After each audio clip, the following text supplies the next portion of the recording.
One of the things I've noticed a lot in my line of work is how many people go about with untreated and unmanaged mental illness because they're ashamed of it. Today we're going to talk a little bit about how prevalent mental illness is. In fact, I've got a theory. And the theory is that every single person on the planet has got something going on. I firmly believe that reported rates or treated rates of mental health problems are a shadow of the truth, a tip of the iceberg. After being trained in psychology for so many years now, these days I'm yet to meet a person who I'm not sure has something going on, whether it's depression or anxiety, or all the way through to chronic illnesses and personality disorders that have gone unnoticed or unrecognized by the person. Most of the things that we call mental illness are really nothing more than normal human emotions that, because of shame, we're managing poorly. Something like anxiety is just a normal emotion, but if you're taught that you're not supposed to be anxious or that it's wrong to be nervous, you'll manage it poorly, you'll suppress it, and that's how something like generalized anxiety disorder or agoraphobia or social anxiety disorder comes about. When you're struggling with any form of cognitive difficulties, anything going on in your emotions or thoughts that you find difficult to manage, you're going to feel really alone because you'll seem like you're the only one. What you don't realize is you're surrounded by other people also pretending that they've got nothing, and that's why you feel alone. In the past, I've had chronic social anxiety and generalized anxiety and massive waves of depression. These days, I have these huge periods of stress that are uncontrollable or seemingly uncontrollable, and I have what's called hypersensitivity. For example, I can't touch dirty stuff with my hands without cringing. So I've got my shit too. But do I feel ashamed of it? Not anymore. And anybody who mocks me for it or criticizes me for it, I see them as they're the one who's suffering. Because no confident person in the world would criticize somebody with mental illness. The main problem we have with the normal mental difficulties and emotional difficulties that comes with being a fucking human is that we fight against it, we struggle against it. And we do this right from the beginning by not even acknowledging, accepting, or expressing that we're having these problems. And that's where the real journey of struggle begins. That's where the suffering comes from.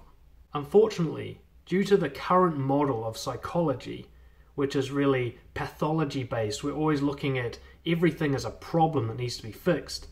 Even the people who do identify as having things like anxiety, depression, schizophrenia, the ones who at least admit it, they're still taught to deal with it by fighting it, suppressing it, treating it like a problem that needs to be fixed, treating it like there's something wrong with them.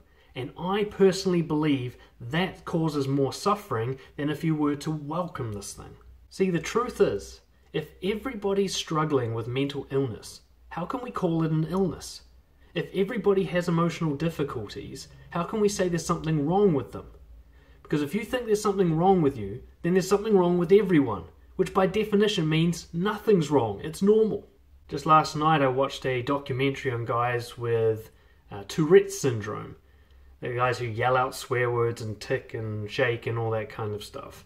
And what I noticed, and what they noticed also, is that their tics were louder and stronger and more compulsive when they were in situations that made them nervous and situations where they felt a lot of pressure to not be like that, i.e. social situations around people they're not comfortable with.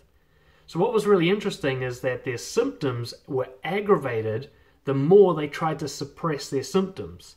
Now when they were just alone or with people they loved, the symptoms were very mild, especially when they weren't embarrassed of them. But these guys, what they did is they treated their Tourette's like some sort of disease, and they saw themselves as a person and Tourette's, these two separate entities like Smeagol and Gollum, and that is shame. They're not embracing this thing. They're not loving it. They're treating it like a problem that has to be fixed or like a disease that they're stuck with. And because they treat it like that, it aggravates it to be even worse, and they suffer from it. But do they need to suffer? Mental illness is only illness when we struggle against it and don't figure out a way to make it work for us. Now, I've worked in forensic mental health. I know that there are some really severe mental illnesses and disorders, and they have a huge impact on a person's life. What I'm saying is that the way we approach them and treat them is not exactly helpful. especially with the amount of shame and stigma we put on them, to the point where people can't even go to a GP or tell their friends that they've got something going on. Depression can be fine if you're fine with it. I still get waves of depression 3 or 4 times a year. I use it to do my best journaling. Some of the best art that you've ever seen, some of the best music you've ever heard is a direct result of major depression. If that's what depression can be, then why do we always treat it like there's something wrong?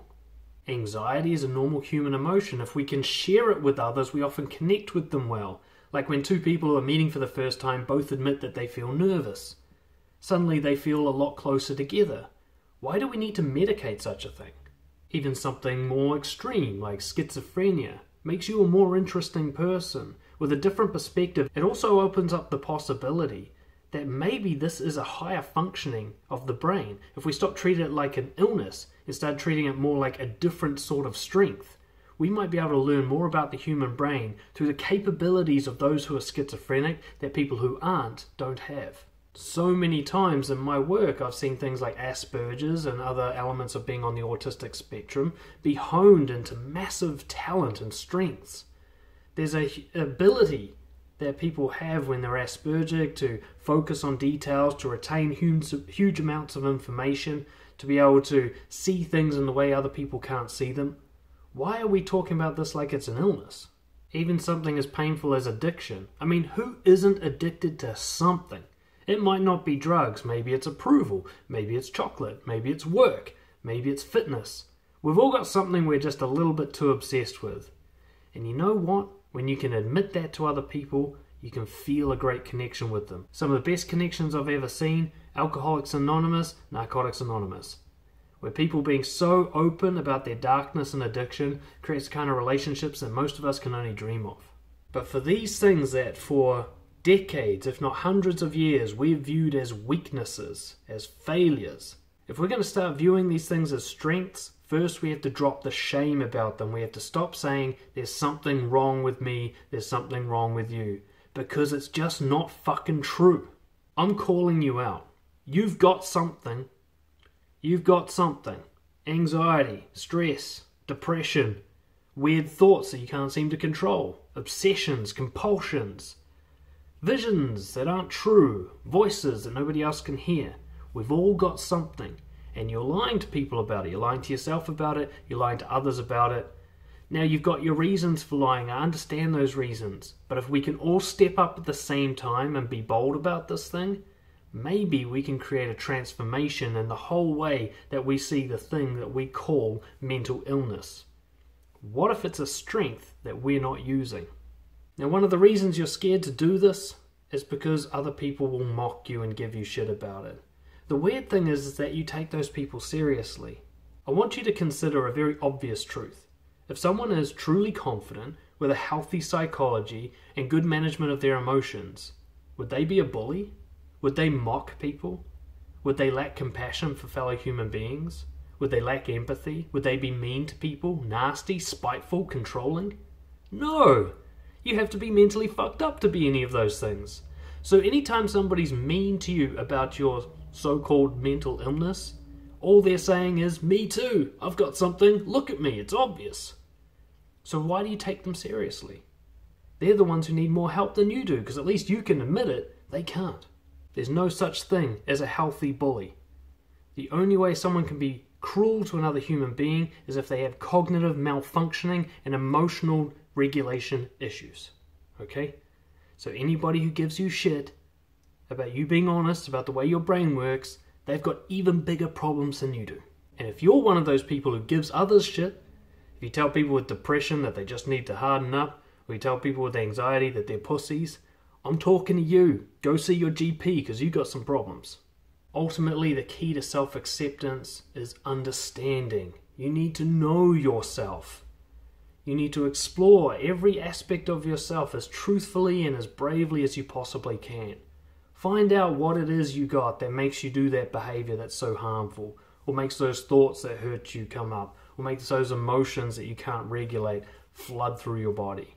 Find out why that happens. There's a reason for it. It's partly to do with being a human being. So learn to understand that psychology. Then once you understand it, you share it with others. Once you've shared it with others, you start figuring out how to turn it into a strength. And once you can turn it into a strength, just like I've used my own mental illnesses to share this video with you, then true self-acceptance occurs because you realize, hey, there was never anything wrong with you. Thank you for taking the time to check out this video. Please share it around, as there are a lot of people who you know need to hear this. They're hiding in the shadows and suffering for no reason at all. And if you're one of those who is suffering, you've tried therapy, you've done everything you can there, and you want to start moving forward and turning this thing into a strength, get in touch, dan@brojo.co.nz, and we'll talk about how to create massive self-acceptance by turning your weaknesses into strengths. Cheers.